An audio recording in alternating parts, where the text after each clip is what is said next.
Hey guys and gals, Mike here with Trail 7. Today we have Alpine's HCE-RCAM-WRA. What that is a rear tire camera mount for your JK that's going to tie in and integrate with the i509 head unit.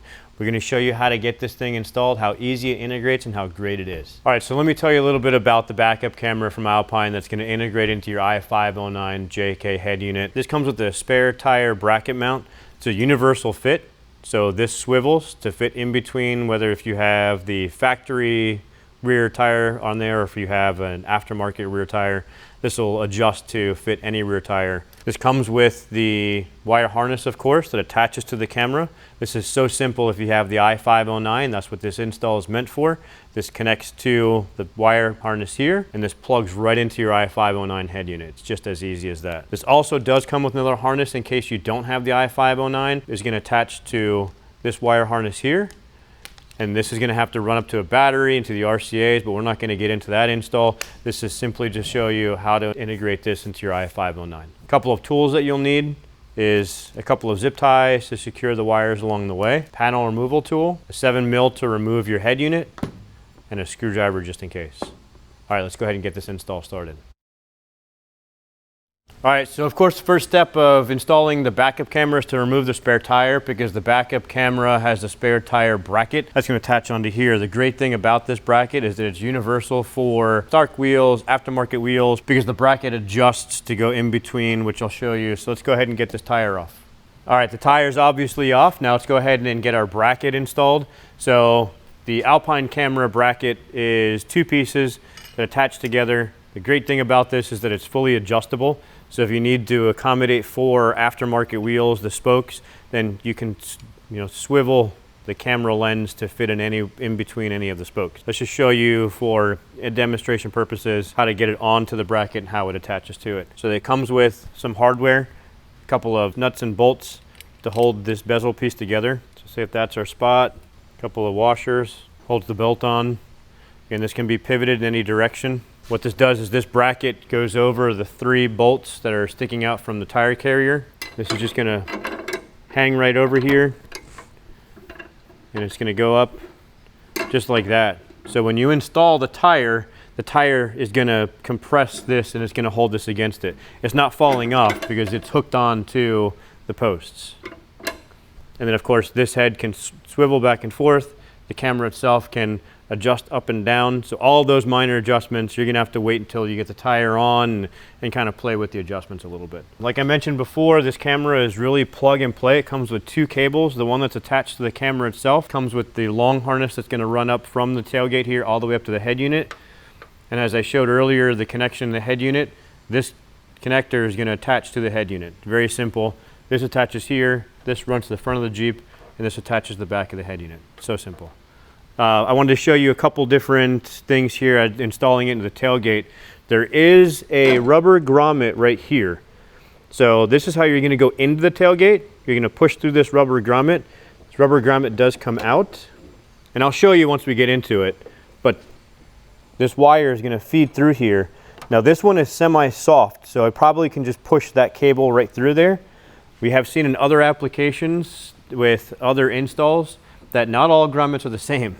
There is another model out there, another year out there, it must come from another factory, that this grommet is a very hard plastic that you're not going to be able to push through, so you may have to drill through it. So if you do have a harder plastic grommet, just to be prepared that you have to drill a little, like a 1/4 inch hole in order to get the cable through there. All right, so let's show you this side of the install and how this cable is going to run. Right now from the inside of the tailgate, this piece is going to come off. This piece I'm going to take off here. Just be careful when you take this off. There are little tabs up top here, and there's little compression clips in the bottom. So if you pop the compression clips out first and then lower it down, you won't break the tabs up top. Same thing for this piece here. There's compression clips along the left side here, and there are little tabs that attach. So as long as you pull from this side here, then those tabs will pull right out, and I'll show you that in a second also. I just want to show you the path. So you're going to go into the grommet. You're going to pull the wire through here. You're going to feed the wire up through here. You're going to run along the inside of this. Over here, you're going to run the wire here. Have a couple of zip ties, which we can zip tie the cable onto here. Then we're going to run the wire inside here and along the way. And literally, This is just pull this out, tuck the wire inside, and you're just pulling the carpet as you go to tuck the wire all the way through, and this carpet just comes down, and you're going to follow that cable harness all the way up to the head unit.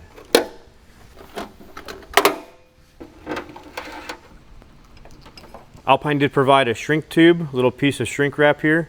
So go ahead and wrap this over, so when you complete the connection, you can wrap this over the connector and heat it up to shrink it. So that way it'll protect it from the weather elements. Pull the protective piece off of there, a few little arrows right there that'll line up, and then we can heat shrink that.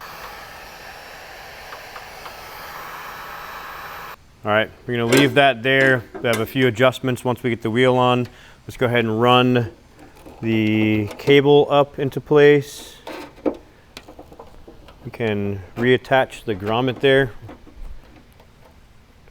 That's fine to have a little bit of extra. You want to have a little bit of slack. And now for this side here, like I said, this is going to feed into the tailgate, into this slot here. And run right along here. And we can zip tie this. Let me snip those off. Let's get this button back up. Now really what I'm going to do is I'm just going to toss this up to the front there, and I'm going to tuck the cable along the way.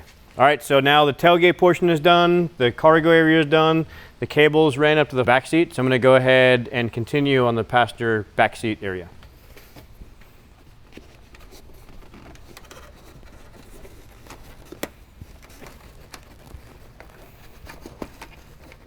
So now that the cable's here, just tucked underneath the trim, I'm going to continue tucking along the trim piece here. I'm going to go underneath the carpeting over here. I'm going to come out underneath the carpeting through here. As you can see, you can just lift all this carpeting right up, run the wire along the center console up into the dash.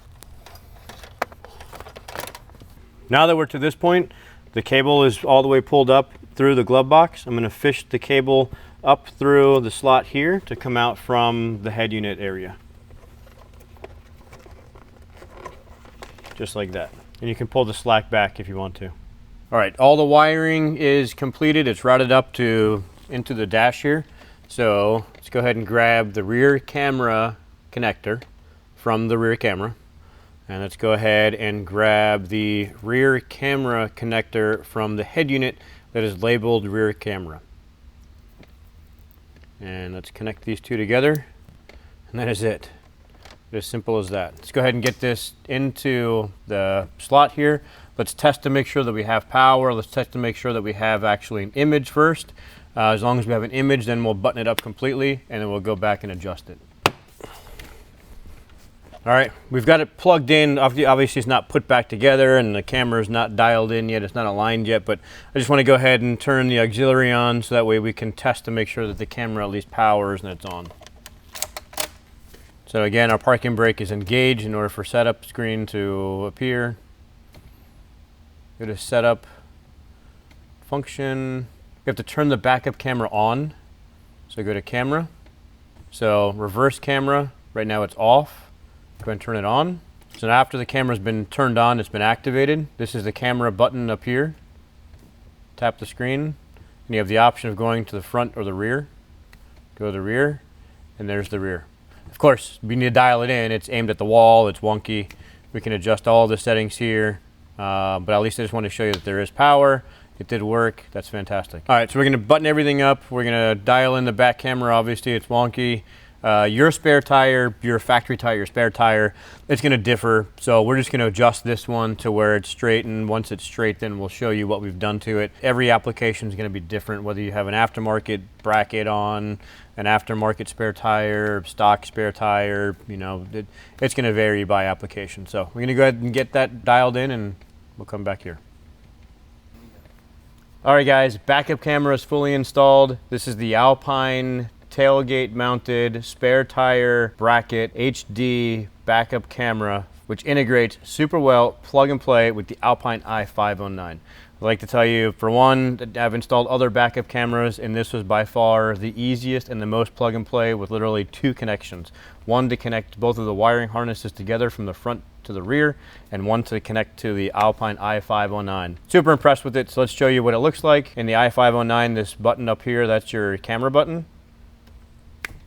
It's already on the rear camera. So now, like I said, you know, and like you saw, this camera adjusts forwards, backwards, side to side. So it will really accommodate whether you have a factory spare tire bracket, whether you have a factory spare tire, whether you have an aftermarket spare tire bracket mount, or if you have an aftermarket spare tire. You know, in this case here, we have an aftermarket spare tire bracket. And we also have an aftermarket spare tire, of course, right? So it's going to have a different view and a different adjustment for everybody. We're also in a lifted Jeep, so our height isn't stock, so it's really going to vary with what Jeep you're setting this up into, right? So just to show you here, this camera obviously is looking through one of the little holes in the spare tire. It's capturing a little bit of the license plate because our license plate is mounted in the center of our tire. Obviously, if that wasn't there, it wouldn't be obstructing the view. And we could probably adjust this a little bit differently as well. You know, what we can do here is we can remove these grid lines if you're not really keen on having them there. Go back to there, press guidelines, and they're gone. That caution can move to the top to the bottom. Something else really neat here is if you're pulling a trailer, this will give you a guide to where your trailer is. This is assuming, and this is positioning your trailer right there. Now you can adjust that.